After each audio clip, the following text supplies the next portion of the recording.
Hello everybody, J-Hysteria 23 here for Funko-tastic Friday. And as you can see, it's a little different area that I'm recording in. This is my stepfather's Disney Star Wars collection. Yeah, no, I wish some of this stuff was mine. He's got a really cool little Star Wars corner here. This isn't just all of it, by the way. There's plenty more to show, which I may do in another video with him included. And basically, he's got his own little setup of Star Wars Funko Pops right there. That's not all of them, by the way. There's plenty more spread out in this little area.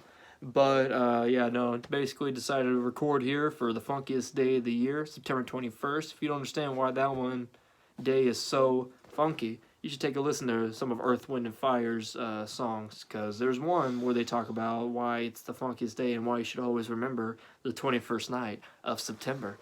And for the funkiest day, I decided to also do a review on the funkiest Funko Pop that I have.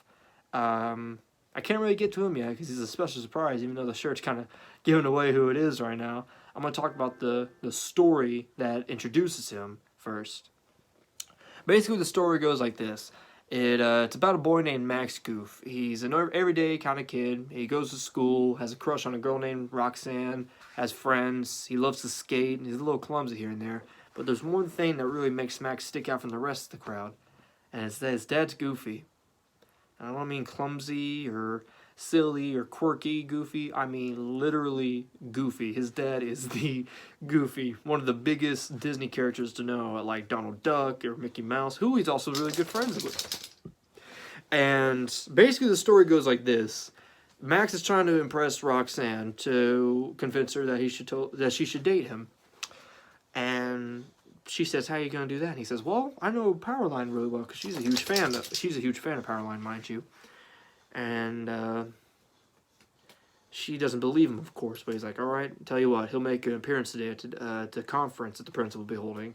And the principal's holding some kind of conference for a science slumber party. It's been a while since I've seen the movie, but I mean, apparently that's the greatest idea the principal come up with to impress the student body.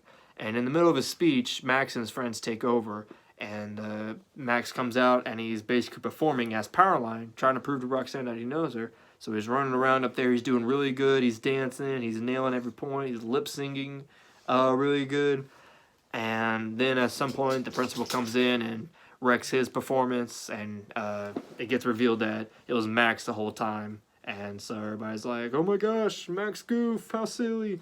Even though he didn't really embarrass himself, he just made himself look cool. But technically, he did lie to Roxanne because she thought he brought Powerline to the school to perform when it was really him. So he tries to make a second chance to prove to her that he knows Powerline.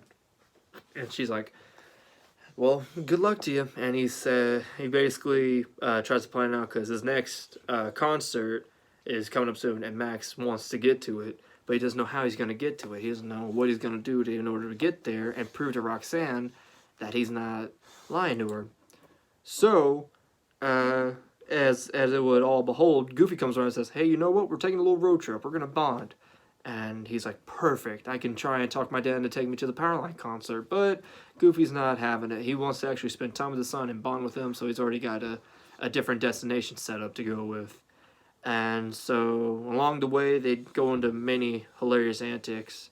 But along the way, Max ends up changing the directions on the map while Goofy wasn't paying attention.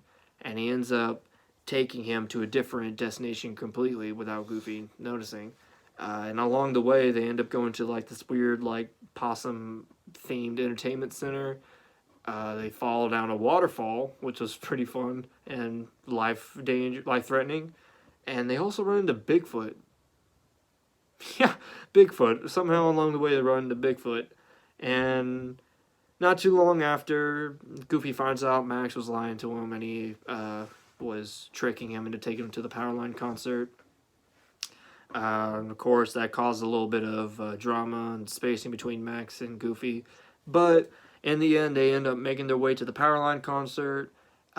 Goofy forgives Max, and they end up finding a way to get onto stage to perform Powerline. They just literally dropping in. And Powerline, being the cool guy he is, instead of just stopping the concert completely and ruining the environment, killing the mood, he ends up just letting them perform with him. He's like, "All right, these guys are pretty cool." Max tells Goofy, Dad, teach him the perfect cast, which is a fishing technique that Goofy tried training Max to do when they were first fishing in the movie. And it ends up becoming one of Powerline's new dance moves, which is pretty funny.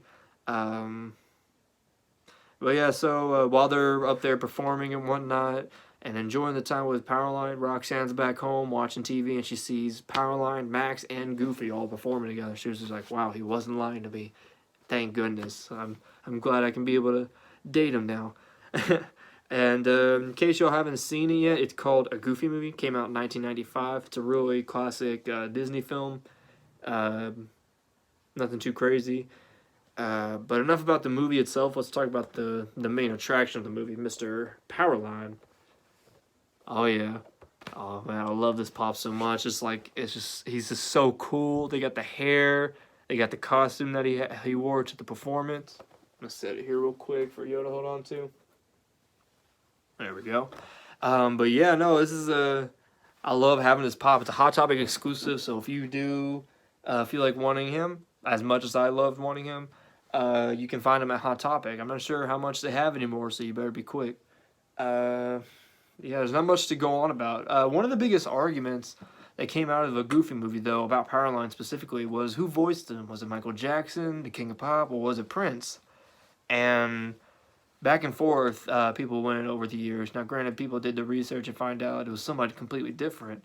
And yeah, no, sadly, since it's not, the main two, Michael Jackson and Prince, is still a great musician and voice actor. His name is Tevin Campbell. While he hasn't really done much, like movie-wise, he's made plenty of good songs. I recommend going to listen to. He's pretty great.